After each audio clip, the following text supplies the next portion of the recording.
family. Um, so I don't know that I would have sought support. I just remember being very depressive. I don't necessarily remember being depressed before puberty, in an elementary school. But uh, yeah, I remember listening to like sad music on my Walkman, watching TV, spending a lot of time on the computer. I remember one of my older brothers who is amazing, and I just got to see him last night for dinner. I remember once, the computer that I had was in the family room, and I used to spend. And this was in probably 87, 88, 89 when I was just a teenager in middle school. He was the brother that used to be like on the captain of the football team type.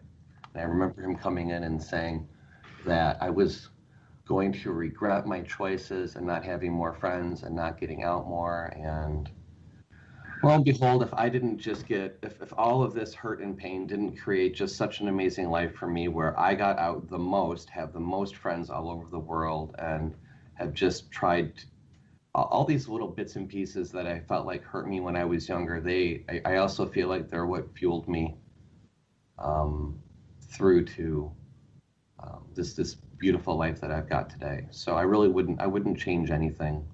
And now when I encounter people that are mean or like that, I'd really try to meet it with kindness and understanding, and even just to understand that there's a lot of ignorance that goes into that, and there's a lot of everyone comes from their own life, and everyone's damaged in some way.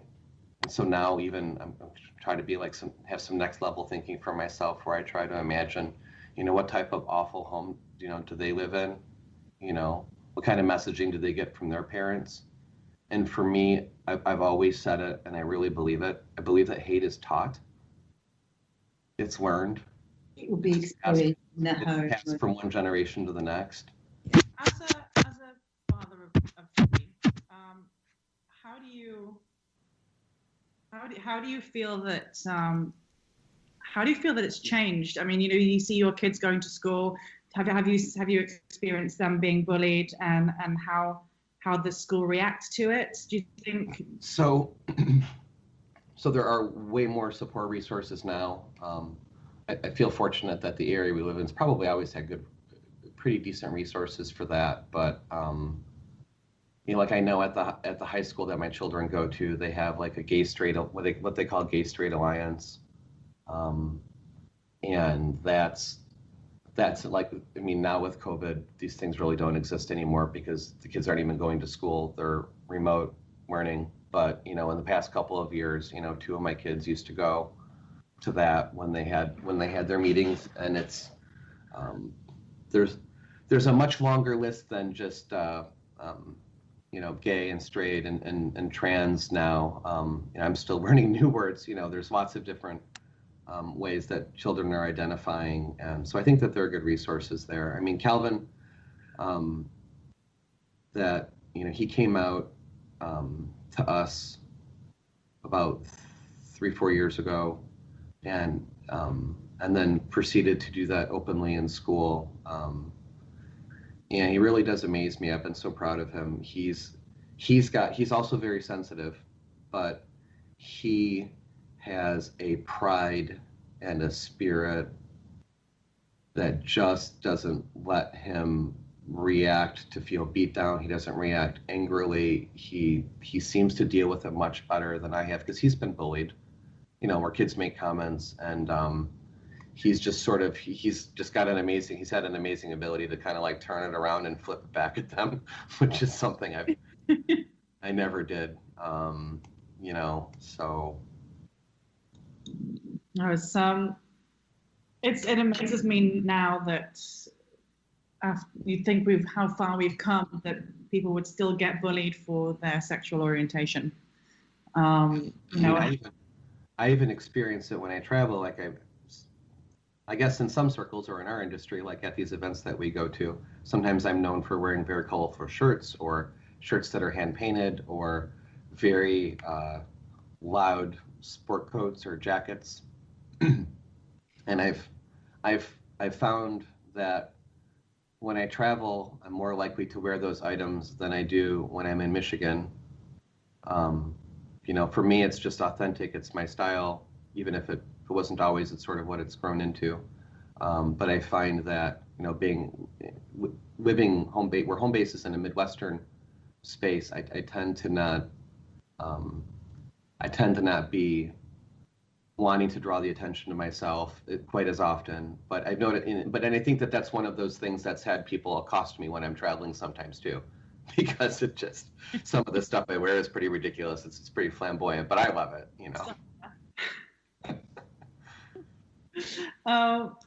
It's really great that the kids have got a support system in place at school and the Alliance, and I can really feel what you're saying about what you went through creating the person that you are today, and not wanting to.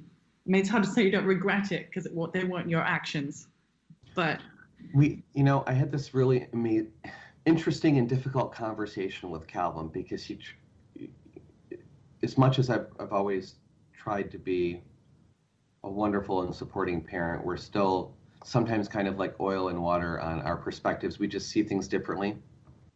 And I believe for some time after he came out, Calvin was burying this fear that, like, I didn't want him to be gay or I wouldn't accept him. But what it was he had misunderstood something that I had said to his mom.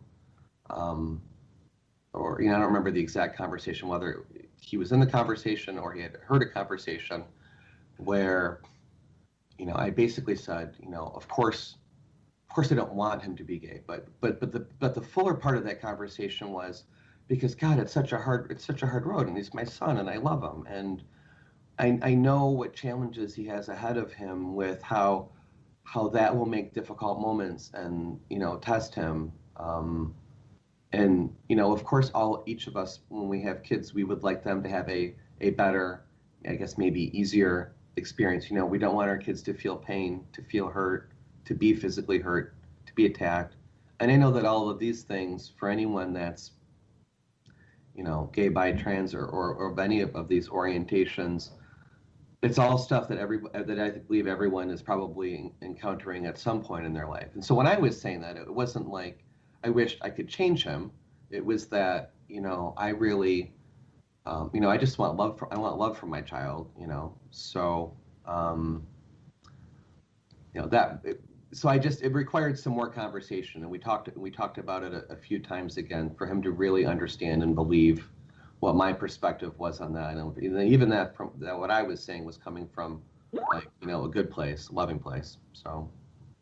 But it sounds like that's your relationship as well, in terms of being, your relationship with your son, that you have a lot of connection and you have that time to talk through things.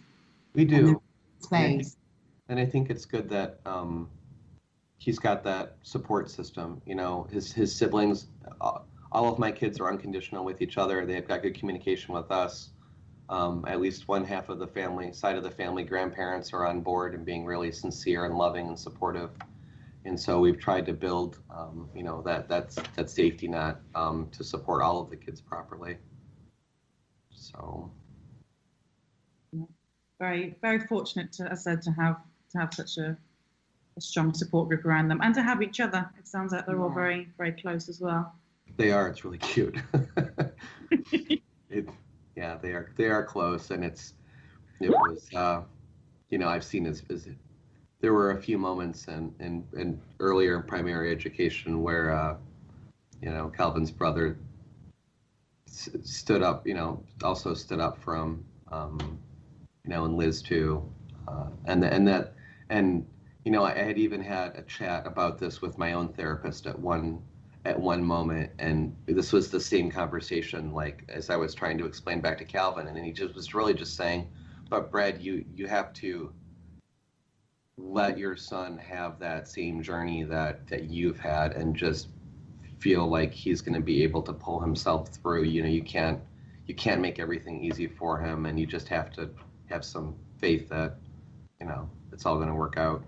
He's going to find his way, and that'll make him a richer, better person for having what I think are just some completely awful, terrible experiences. So. Yeah, no, I completely agree. And I think that's sort of the perfect way to end. What a lovely, an uplifting way to end the conversation on bullying, if there can be such a thing. But yeah, so just thank you so much for opening up and sharing your experiences and talking to us today. It's really, really appreciated. It's always great to have you on the show. Oh, it was my pleasure. Thanks for having me back. So. Thank you. Thanks so much, Brad. And thanks everyone for listening to Pineapple Talk. If you'd like to know more about Pineapple Support, please go to Pineapple Support's website, which is pineapplesupport.org.